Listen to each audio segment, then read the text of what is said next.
অখিল গগৈ আৰু কৃষক মুক্তি সংগ্ৰাম সমিতিৰ নেতাসকলৰ স্বাস্থ্যৰ খবৰ ল'ব বিচৰাসকলৰ কাৰণে এটা গুৰুত্বপূৰ্ণ খবৰ আছে।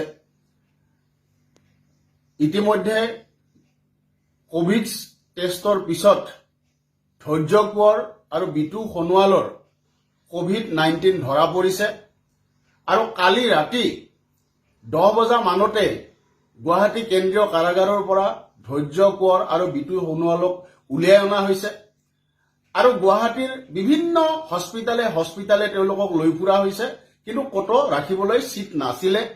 শেষত ৰাতিপুৱালৈকে ধৈৰ্য আৰু বিটুক MMC হস্পিটালৰ ছাদৰ ওপৰত থিয় কৰাই ৰখা হ'ল আৰু এতিয়া তেওঁলোকক ভৰ্তি কৰোৱা হৈছে।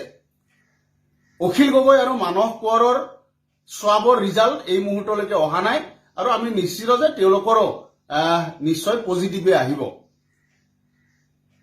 আমি দেখা পাইছো যে দীৰ্ঘদিন ধৰি জেলৰ ভিতৰত কোভিড সংক্ৰমণ হ'ব পাৰে বুলি আমি আশংকা প্ৰকাশ কৰি আহিছিলো। অসমৰ ৰাইজে আশংকা প্ৰকাশ কৰি আহিছিলে।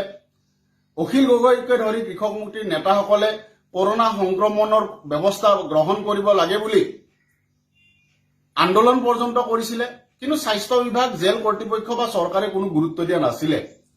অৱশেষত অখিল গগৈৰ অধিবক্তাই আবেদন কৰাৰ পিছত আদালতৰ নিৰ্দেশতহে কৃষক মুক্তিৰ নেতাসকলৰ স্বাব সংগ্ৰহ কৰা হ'ল আৰু তেওঁলোকৰ পজিটিভ আহিলে। অৰ্থাৎ কৃষক মুক্তিৰ নেতাসকলৰ স্বাস্থ্যৰ লৈ আমি যি উদ্বিগ্নতা প্ৰকাশ কৰি আহিছিলো সেয়া সঁচা প্ৰমাণিত হৈছে আৰু চৰকাৰ আৰু জেল কৰ্তৃপক্ষই তেওঁলোকক যে অৱহেলা কৰা বুলি অভিযোগ কৰিছিলো সেই অভিযোগ সত্যত প্ৰমাণিত হৈছে।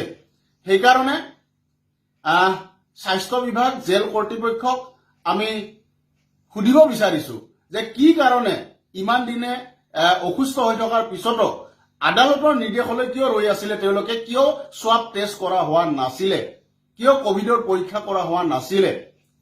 অখিল গগৈ আৰু সতীৰ্থসকলক কি আওমৰণে মৰিবলৈ এৰি দিব বিচাৰিছিলে নেকি?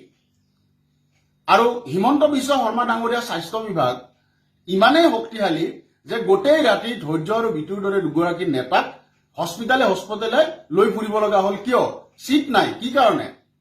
গতিকে অসমবাসী ৰাইজক আবেদন জনাইছো যে এই বিষয়ত সৰব হ'ব লাগে আৰু আমাৰ দাবী হ'ল অখিল গগৈকে ধৰি কৃষক মুক্তিৰ নেতাসকলকে ধৰি জেলত যিসকলে সংক্ৰমণৰ সন্মুখীন হৈছে সকলোকে বাহিৰলৈ আনি ভাল ধৰণে চিকিৎসা কৰিব লাগে, উন্নত চিকিৎসা কৰিব লাগে আৰু তেওঁলোক যাতে আৰোগ্য হয় তাৰ ব্যৱস্থা গ্ৰহণ কৰিব লাগে।